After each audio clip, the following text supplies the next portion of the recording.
Hi, my name is Nayeli Ju, and I've been working with my mentor Elaine on different programs in the Python computer language. We do not work with any website or links, so I decided to make a YouTube video, and I'll incorporate 4 different Python programs that we have worked on. On the first lines, one may see I comment out what each line does. This program basically creates a rectangle. I imported the Tinker and Random module, and on the third line, we are setting TK to equal TK, which is Tinker. On the fourth line, we are setting the canvas to be a width and height of 400. After I did this, I packed the canvas. On the fifth line, I am defining a function by setting the width and height of the rectangle to be created. I do this by setting x1 to be a random number by using the random module imported previously. For x2, I add x1 plus the random number to set x2, and the same with y1 and y2. I then use the function to create the rectangle and give it a size of 300 pixels. When you run the module, this is basically what it pops out. And then let's continue on with our second program. This program creates 100 rectangles.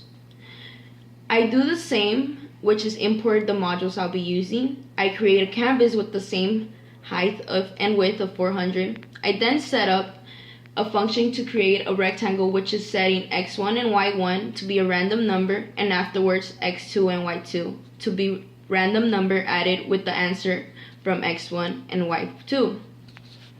What we did differently this time that helped us create 100 rectangle instead of one is created a loop. We set the loop to be arranged from 0 to 99, and then afterwards call on the function, which is random rectangle. So when one runs the module, this is what pops out, 100 rectangles. On the third program, I work on revising and making the programs I have been working on better. I didn't think about what can I do next. I set out to add fill-in colors for the rectangles and for each to be different colors.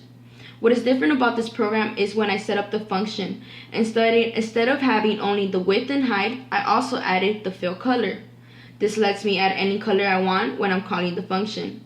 I do this by setting the width and height of 400 like I've been doing previously, but at the end of the color of my choice. In order for me to get different colors, I keep on calling the functions and set it to a different color each time. I then repeat the first 10 lines to create 100 rectangles in one canvas. And this is the result.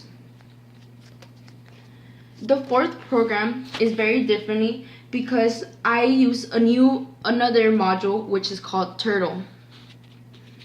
I then on the second line call the turtle screen to equal WN. I set the background screen to be the color of light green. On the fourth line, I give test the attributed name for turtle, which one may view as the pen in the canvas.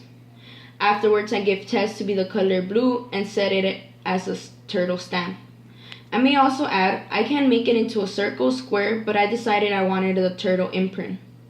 I then put test to be at a certain place, which is why I used the pen up, or else it would have been placed at the bottom of the screen.